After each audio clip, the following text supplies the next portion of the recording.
Assalamu alaikum everyone. In this video tutorial we are going to talk about retrovirus.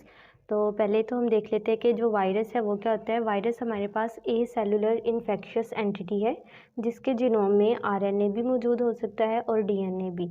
अब जो हमारे पास retrovirus है इसके जीनोम में प्रेजेंट होता है आरएनए।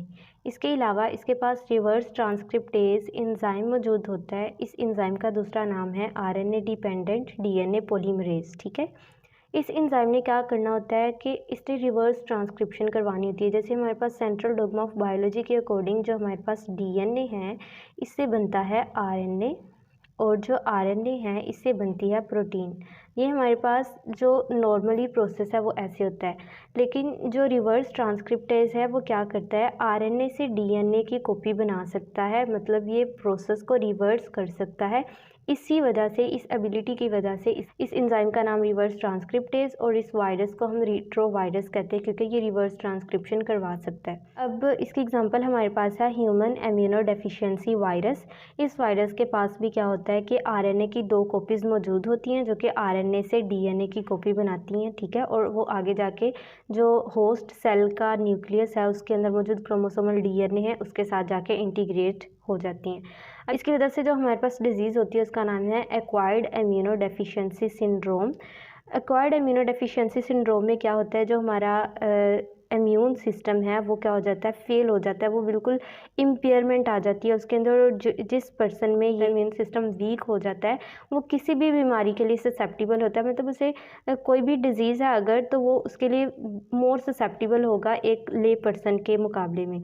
अब ऐसा क्यों होता है, क्योंकि जो वायरस होता है ये टी लिम्फोसाइट जो हमारे पास इम्यून सिस्टम के अंदर मौजूद वाइट ब्लड सेल्स हैं उनमें से एक टाइप टी लिम्फोसाइट है, उसके ऊपर जाकर ये अटैक करता है, उसको इन्फेक्ट करता है, जिसकी वजह से जो इम्यून सिस्टम है वो वीक हो जाता है।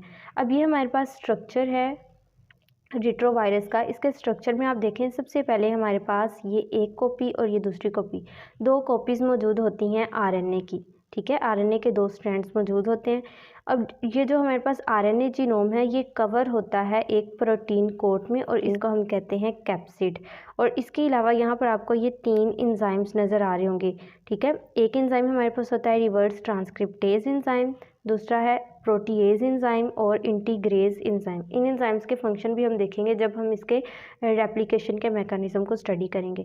नेक्स्ट हमारे पास क्या मौजूद होता है, एक इन्वेलप जिसके अंदर ये प्रोटीन कोट और जीनोम प्रेजेंट होता है और इस इन्वेलप के ऊपर ये कुछ स्पाइक्स, कुछ प्रोटीन्स, ग्लाइकोप्रोटीन्स मौजूद होती हैं जिन्हें हम बोलते हैं इन्वेलप स्पाइक्स। इनका काम क्या होता है, ये होस्ट सेल के ऊपर जो रिसेप्टर बाइंडिंग साइट्स होती हैं उनको रिकग्नाइज करती हैं और वहाँ पर बाइंडिंग करवाती हैं ताकि जो वायरस है वो होस्ट सेल के अंदर इंटर हो सके और वहाँ पर जाकर अपना सारा प्रोसेस कर सके।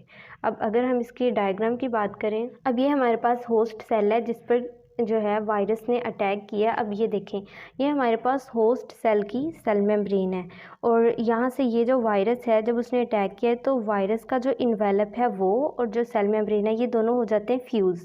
जब ये दोनों फ्यूज़ हो जाते हैं तो यहाँ से ये जो प्रोटीन का कोट है ये क्या हो जाएगा, डिसइंटीग्रेट, और ये जो वायरल आरएनए के दोनों स्ट्रैंड्स हैं ये आ जाएंगे होस्ट सेल के अंदर। जब ये वायरल आरएनए होस्ट सेल के अंदर आ जाएगा तो यहाँ पर ये जो वायरल आरएनए के दोनों स्ट्रैंड्स हैं इनमें से एक जो है उसको यूज़ करेगा रिवर्स ट्रांसक्रिप्टेज और इसको एज ए टेम्पलेट यूज़ करते हुए वो डीएनए का स्ट्रैंड बना देगा। अब यहाँ पर ये तो आरएनए का स्ट्रैंड है और ये डीएनए का, इसलिए हम इसे बोलते हैं आरएनए डीएनए हाइब्रिड। अब जो रिवर्स ट्रांसक्रिप्टेज एंजाइम था जिसने वायरल आरएनए को एज ए टेम्पलेट यूज़ करते हुए डीएनए का स्ट्रैंड बनाया, वो इस आरएनए को कर देगा डिसइंटीग्रेट कर देगा। ठीक है, क्योंकि जो रिवर्स ट्रांसक्रिप्टेज है उसके अलावा हमारे पास आरएनएज एंजाइम मौजूद होता है, वो जो आरएनएज एंजाइम है वो इसको कर देगा डिसइंटीग्रेट। अब ये जो डीएनए का एक स्ट्रैंड बचा है इसको वो एज ए टेम्पलेट यूज़ करके डीएनए का दूसरा स्ट्रैंड भी बना देगा और हमारे पास डबल स्ट्रैंडेड डीएनए आ गया। अब ये जो डबल स्ट्रैंडेड डीएनए है ये होस्ट सेल के न्यूक्लियस में जाएगा, उसके न्यूक्लियस में जो क्रोमोसोमल डीएनए मौजूद है उसके साथ हो जाएगा इंटीग्रेट हो जाएगा उसके पास, क्योंकि इंटीग्रेज एंजाइम मौजूद होता है। उस एंजाइम के ज़रिए वो क्रोमोसोमल डीएनए के अंदर क्या हो जाएगा, इनकॉर्पोरेट हो जाएगा। अब इस फॉर्म को, वायरल डीएनए की इस फॉर्म का हम बोलते हैं प्रोवायरस बोलते हैं। अब ये जो प्रोवायरस है ये या तो डोरमेंट रहेगा, लेकिन या हो सकता है कि वहाँ पर RNA पॉलीमरेज 2 एंजाइम आए और उस एंजाइम के ज़रिए इसकी जो प्रोवायरस है इसकी ट्रांसक्रिप्शन हो और यहाँ पर RNA सिंथेसाइज हो जाए। अब ये जो RNA है ये न्यूक्लियस से बाहर निकलेगा, साइटोप्लाज्म में आएगा और RNA से हमें पता है प्रोटीन्स बनती हैं। इस RNA से क्या बनेंगी, डिफरेंट प्रोटीन्स बनेंगी। जैसे हमारे पास रिवर्स ट्रांसक्रिप्टेज एंजाइम है, रिवर्स ट्रांसक्रिप्टेज एंजाइम है, इंटीग्रेज एंजाइम है, प्रोटीएज एंजाइम है। ये सारे एंजाइम्स जो हैं ये प्रोटीन्स ही तो होते हैं, तो इनकी सिंथेसिस होगी। इसके अलावा ये जो हमारे पास RNA पॉलीमरेज 2 होता है, ये एक तो हमारे पास जो प्रोवायरस है इससे मैसेंजर RNA बनाता है और मैसेंजर RNA के अलावा ये वायरल RNA भी बनाता है। ये जो मैसेंजर RNA है इससे प्रोटीन्स बन जाएंगी और जो वायरल RNA है ये नेक्स्ट इसकी पैकेजिंग हो जाएगी, जो वायरस पार्टिकल्स होते हैं जैसे प्रोटीन कोट के अंदर इसकी पैकेजिंग हो जाएगी और ये जो हमारे पास सेल मेम्ब्रेन है इसके ज़रिए ये बर्ड ऑफ हो जाएगा और ये जो सेल मेम्ब्रेन है इसी से इसका इन्वेलप तैयार होगा और ये हमारे पास एक न्यू विरियन बन जाएगा जो नेक्स्ट होस्ट सेल को क्या करेगा, इन्फेक्ट करेगा। ठीक है, अब ये तो हमने इसका सिंपल प्रोसेस देखा कि कैसे RNA से DNA बन गया और DNA की इनकॉर्पोरेशन होगी। अब हमने ये देखना है कि वो कौन सा मैकेनिज़्म है जो इन्होंने फॉलो किया था RNA से डबल स्ट्रैंडेड DNA को बनाने के लिए। अब ये हमारे पास वायरल RNA का स्ट्रक्चर है। इसमें आप देखें इसके बोथ एंड्स पर ये इसका 5 प्राइम एंड है और ये इसका 3 प्राइम एंड है। 5 प्राइम एंड पर 3 प्राइम एंड पर लॉन्ग टर्मिनल रिपीट्स प्रेजेंट है। इस लॉन्ग टर्मिनल रिपीट में हमारे पास एक R रीजन है, रिडंडेंट रीजन है और एक 5 प्राइम अनट्रांसलेटेड रीजन मौजूद है और उसकी राइट साइड पर हमारे पास 3 प्राइम अनट्रांसलेटेड रीजन है और रिडंडेंट रीजन है और इसके दरमियान में यहाँ पर हमारे पास मौजूद है प्राइमर बाइंडिंग साइट, जहाँ पर transfer RNA as a primer आकर अटैच होता है और रेप्लिकेशन करवाता है। और ये हमारे पास कुछ जीन्स मौजूद हैं जिसमें हमारे पास गैग जीन है। ये जीन क्या करता है, जो हमारे पास वायरस है उसका जो प्रोटीन कोट जिसे हम कैप्सिड कहते हैं उसकी सिंथेसिस करवाएगा। और ये हमारे पास पोल जीन है, पोल जीन ने एंजाइम्स बनाने हैं, reverse transcriptase enzyme, integrase enzyme और प्रोटीएज एंजाइम, ये तीनों एंजाइम्स पोल जीन तैयार करवाएगा। और जो हमारे पास ये इन्वेलप जीन है, इस इन्वेलप जीन के नाम से जाहिर है जो हमारे पास वायरस इन्वेलप होगा ये उसकी सिंथेसिस करवाएगा। अब यहाँ पर आप देखें जो हमारे पास वायरल RNA है, इस वायरल RNA से जब ट्रांसक्रिप्शन होती है तो ये हमारे पास डबल स्ट्रैंडेड DNA बन गया जिसे हम प्रोवायरस कह रहे हैं। अब ये जो डबल स्ट्रैंडेड DNA है इसमें आप देखें जो लॉन्ग टर्मिनल रिपीट्स हैं बोथ एंड्स पर, इसमें U3R और U5 रीजन और इधर भी U3R और U5 रीजन मौजूद है। लेकिन जो हमारे वायरल RNA उसके अंदर तो सिर्फ R रीजन और U5 रीजन और जो राइट साइड है उस पर U3 और R रीजन मौजूद है। अब इसमें जो हमारे पास लॉन्ग टर्मिनल रिपीट्स हैं वो इनकम्प्लीट हैं, लेकिन जो DNA की कॉपी हमारे पास तैयार हुई है वहाँ पर जो लॉन्ग टर्मिनल रिपीट्स हैं वो कंप्लीट हैं। अब क्वेश्चन ये आता है कि जो हमारे पास वायरल RNA है इसे हमने एज ए टेम्पलेट यूज़ करके DNA बनाया है, तो इस DNA के पास ये जो लॉन्ग टर्मिनल रिपीट्स हैं ये कंप्लीट कैसे हो गए हैं? तो ये इसका जवाब हमें मिलेगा, इसके मैकेनिज़्म को जब हम देखेंगे तब हमें पता चलेगा कि इसका जो लॉन्ग टर्मिनल रिपीट्स हैं उनकी कंप्लीशन कैसे होती है। तो चलिए हम इसके मैकेनिज़्म को देखते हैं। अब देखें सबसे पहले हमारे पास है वायरल RNA जिसे हमने एज ए टेम्पलेट यूज़ करना है DNA की कॉपी तैयार करने के लिए। अब ये जो हमारे पास वायरल RNA है इसके पास एक प्राइमर बाइंडिंग साइट मौजूद है जहाँ पर आकर प्राइमर ने अटैच होना है और इस मैकेनिज़्म में हमारे पास जो ट्रांसफ़र RNA होता है ये एज ए प्राइमर काम करता है। अब ये जो ट्रांसफ़र RNA है इसको रिवर्स ट्रांसक्रिप्टेज एंजाइम यूज़ करेगा और यहाँ पर प्राइमर बाइंडिंग साइट पर इसकी हाइब्रिडाइजेशन करवा देगा। अब यहाँ पर जो प्राइमर बाइंडिंग साइट है यहाँ से लेकर जो 5 प्राइम एंड है वहाँ तक हमारे पास 150 न्यूक्लियोटाइड्स मौजूद होते हैं।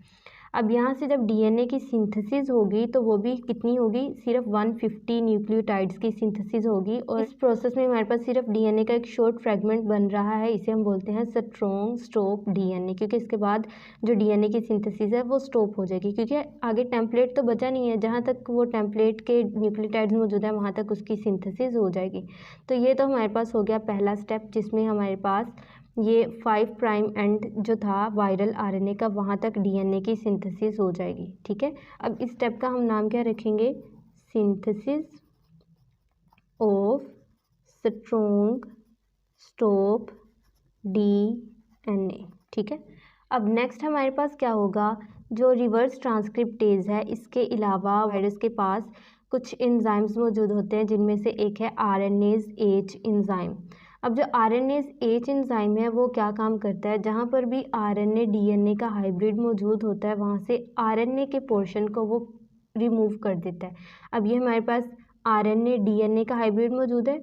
अब यहाँ पर जो आरएनए वाला पोर्शन है, ये आरएनए वाला पोर्शन है यहाँ तक, ठीक है। प्राइमर बाइंडिंग साइट को उसने नहीं छेड़ना। ये जो हमारे पास रीजन है इसको वो यहाँ से कर देगा रिमूव। अब जब यहाँ से रिमूव हो जाएगा तो यहाँ पर हमारे पास सिर्फ क्या बचेगी, प्राइमर बाइंडिंग साइट, और ये जो डीएनए स्ट्रॉन्ग स्टॉप डीएनए मौजूद था इसकी सिर्फ हमारे पास ये टेल बची है, ठीक है।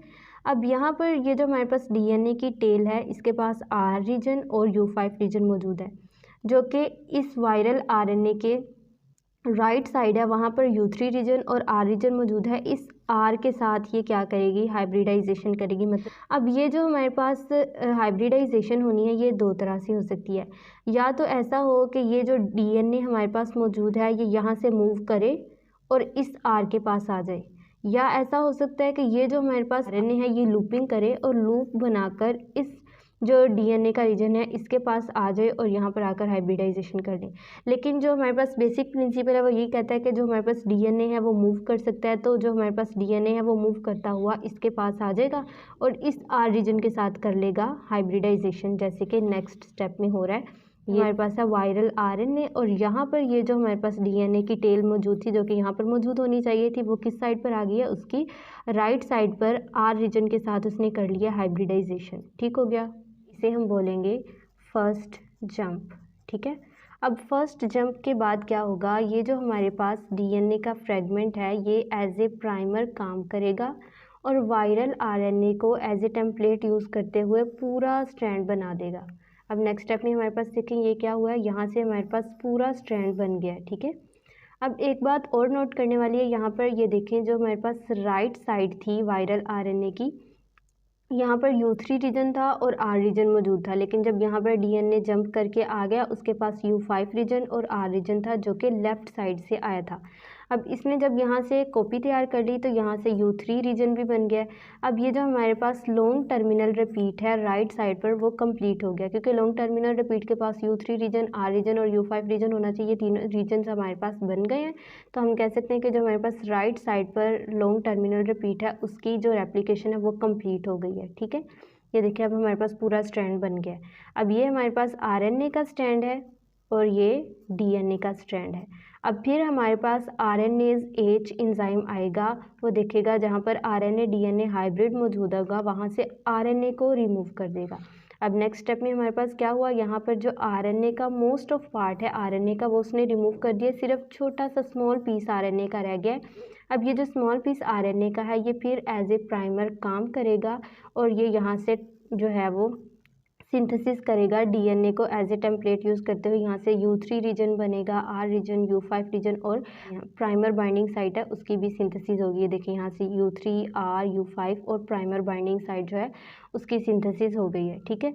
अब यहाँ पर फिर हमारे पास क्या होगा, डीएनए आरएनए का हाइब्रिड है, यहाँ पर आरएनएज एच एंजाइम आएगा और यहाँ से इस आरएनए को भी रिमूव कर देगा और यहाँ से जो हमारे पास ट्रांसफ़र आरएनए है और ये जो हमारे पास रीजन है इसको भी रिमूव कर देगा। ये रीजन भी रिमूव हो जाएगा, ये रीजन भी। अब यहाँ पर सिर्फ जो लॉन्ग टर्मिनल रिपीट है वो रह जाएगा, ठीक है। नेक्स्ट स्टेप में हमारे पास ये U3 reason, R reason, U5 और प्राइमर बाइंडिंग साइट मौजूद है, ठीक है। अब यहाँ पर क्या होगा, ये जो हमारे पास इस साइड पर लेफ़्ट साइड पर प्राइमर बाइंडिंग साइट और ये जो राइट साइड पर प्राइमर बाइंडिंग साइट है, अब इन दोनों के दरमियान होनी है हाइब्रिडाइजेशन, ठीक है। अब क्या होगा कि ये जो हमारे पास ये वाला प्राइमर बाइंडिंग साइट है ये यहाँ से क्या करेगा, मूव करेगा और जो लेफ़्ट साइड है वहाँ पर आकर प्राइमर बाइंडिंग के साथ हाइब्रिडाइज हो जाएगा। अब देखें यहाँ पर क्या हुआ, ये जो हमारे पास प्राइमर बाइंडिंग साइट थी, जो ये वाला पोर्शन था ये यहाँ पर आकर इसके साथ इसने कर लिया हाइब्रिडाइजेशन। अब जब ये दोनों हाइब्रिडाइज हो जाएंगे, पेयर अप हो जाएंगे, तो इसके थर्ड एंड से ये जो हमारे पास डीएनए का स्ट्रैंड है उसकी कॉपी तैयार हो जाएगी इसको एज ए टेम्पलेट यूज़ करते हुए। और जो यहाँ पर दूसरे स्ट्रैंड का थर्ड प्राइम एंड है, यहाँ से भी इसकी जो कंप्लीट कॉपी है वो तैयार हो जाएगी। यहाँ पर U3 रीजन, R रीजन और U5 रीजन बन जाएगा। और यहाँ से ये जो है इसकी कॉपी भी तैयार हो जाएगी और U3 रीजन, R रीजन और U5 रीजन बन जाएगा। तो इस तरह हमारे पास ये जो डीएनए है इसके दोनों स्ट्रैंड्स बन जाएंगे, इनकी कॉपी तैयार हो जाएगी। इन दोनों स्ट्रैंड्स में यहाँ पर भी लॉन्ग टर्मिनल रिपीट्स मौजूद होंगे और इसकी राइट साइड पर भी लॉन्ग टर्मिनल रिपीट्स मौजूद होंगे, जो कि वायरल आरएनए जिसको हमने एज ए टेम्पलेट यूज़ किया था उसके अंदर मौजूद नहीं थे। ठीक है, तो गाइस ये था हमारे पास फुल मैकेनिज़्म, कैसे हम वायरल आरएनए को एज ए टेम्पलेट यूज़ करते हैं और उससे डीएनए के जो दोनों स्ट्रैंड्स हैं उनकी कॉपी तैयार करवाते हैं। ठीक है, नेक्स्ट टॉपिक हमारे पास रिट्रो ट्रांसपोजोन्स हैं। तो मिलते हैं नेक्स्ट वीडियो में, तब तक के लिए अल्लाह हाफिज़।